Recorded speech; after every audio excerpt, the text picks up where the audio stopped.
One night, my sister and I were sleeping in the same room. We were home, and the robbers came. We heard them in the middle of the night. They were partying and drinking, and we thought, oh my God, where's our parents? What's happened to them?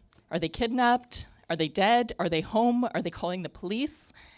And we were in the bed, totally numb, again, holding our breath shallow for a good hour, hour and a half to make sure they didn't hear us. And we had to pee into a cup because we couldn't go to the bathroom. And we were having visions of, do we jump out the window? We went right into fight and flight mode. Do we jump out the window? Do we try to get the neighbors' attentions? What do we do? Because we'd heard rumors that these robbers were tying people up, killing people, kidnapping people, and we thought, oh my God, it's us. Robbers left, we heard the car go out, and my sister and I fell into a deep sleep from the shock and the trauma. Wake up to our mom screaming, thinking we had messed up the house. I run downstairs, and I'm terrified that the TV is gone because I was finished my grounding. I wanted the TV. And sure enough, the TV was gone. And my mom screamed, realizing we were robbed. They took everything but 2 cans of cat food, and they left on the element on the stove. It was a big FU to the wealthy white people. Totally understand the racial and class dynamics. So the police came, they said there's nothing to do, the goods were probably already being sold in Kingston, and chances are why my parents didn't wake up is they had sleeping gas over their bedroom.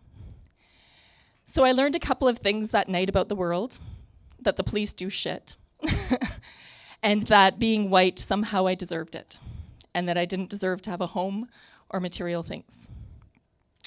I've had near homeless and poverty issues throughout my life, and I'm sure part of it is from this trauma. So we moved back to Canada, and 3 days later, my sister and I, not my mom, not my stepfather, and we stay with my mom's family. So we're transported from this trauma to a new country. It's considered to be home. Now I'm the white kid with a Jamaican accent who's completely disoriented. And my mom's family, again, the WASP family that they are, where they don't talk about feelings or anything bad, they just all were like, let's just pretend nothing happened. I had no idea when I'd see my mom again. I thought she was dead 3 days ago. and then here I am in Canada. So no one's explaining anything or comforting me. So I'm crying myself to sleep every night from the trauma release and from missing my mom with her picture under my pillow. And there was no promise when we'd see her again. It wasn't until 6 months later she came, and we started our life again in Canada. Again, no one talked about anything, and nothing happened. We just went on as normal. I had a difficult time making friends. I had a difficult time trusting people. I went into my intellect, and I shut right down. And I had depression throughout my childhood, and no one could figure out why. I didn't have dreams or hopes or ambitions. I just wanted to get through the days. So by 15 years old, I started drinking and partying, and I got an underage license. And I numbed. I was frozen from those incidents, and I continued to numb myself. University, and just after university, I had a 2-year weed habit, and I stayed numb and escaped.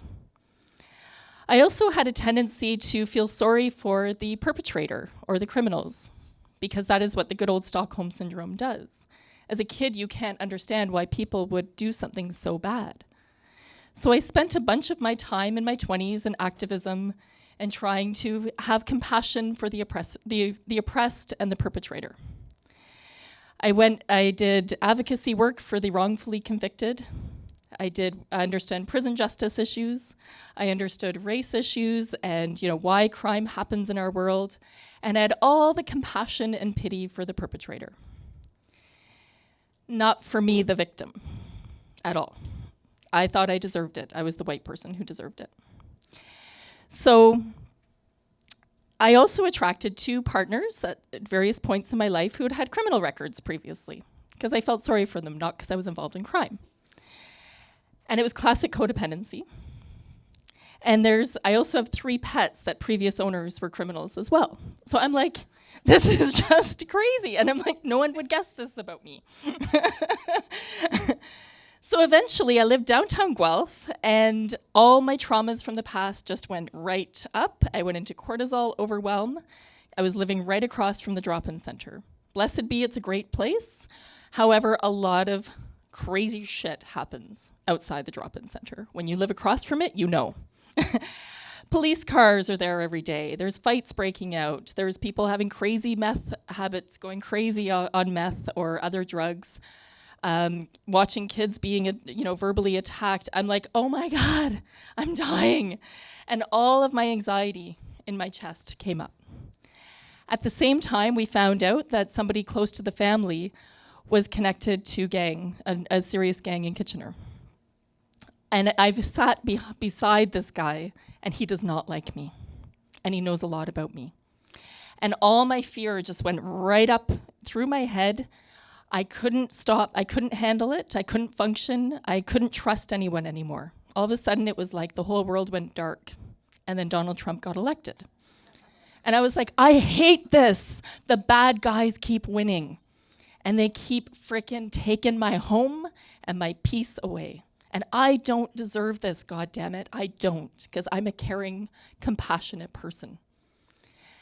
And I don't want more police presence, and I don't want more video camera surveillance. I want a safe neighborhood, and I want a caring, compassionate community that cares for the victims as well as the people who are the perpetrators.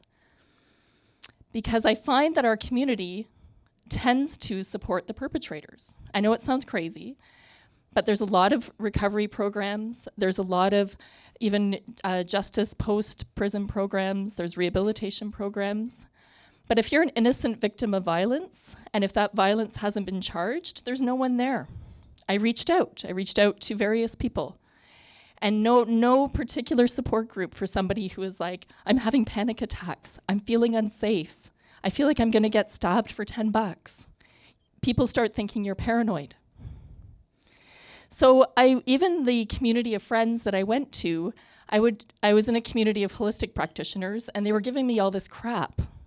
Oh, don't be afraid. Fear is not spiritual. What was the other? Oh, just pray for them.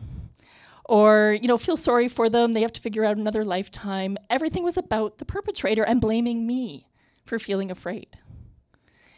And I even had one energy healer going, oh, your energy's all off. I'm like, no shit, sister, my energy is off.